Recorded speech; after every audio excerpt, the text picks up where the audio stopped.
C'est un pays qu'il avait promis de traiter en paria.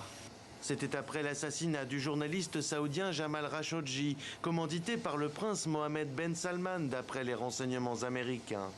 4 ans après, Joe Biden a visiblement revu sa position et s'est autorisé un tchèque avec MBS, 36 ans, l'héritier devenu dirigeant de facto du royaume saoudien et incontournable sur tous les dossiers du pétrole au militaire.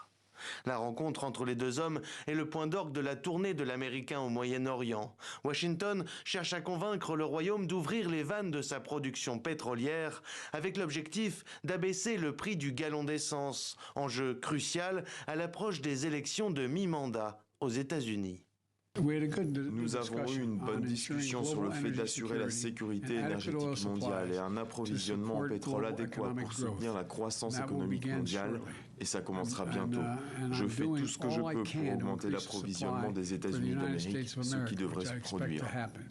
Pour Joe Biden, l'autre enjeu est politique, alors que l'Amérique poursuit sa guerre commerciale avec la Chine et que le monde se divise au sujet de la guerre en Ukraine et de ses conséquences.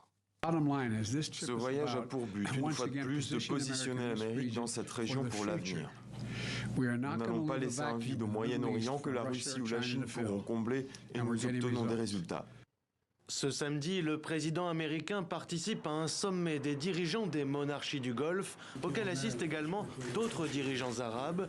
Une occasion pour Washington d'accentuer son soutien à la normalisation des relations engagées par Israël avec plusieurs pays arabes.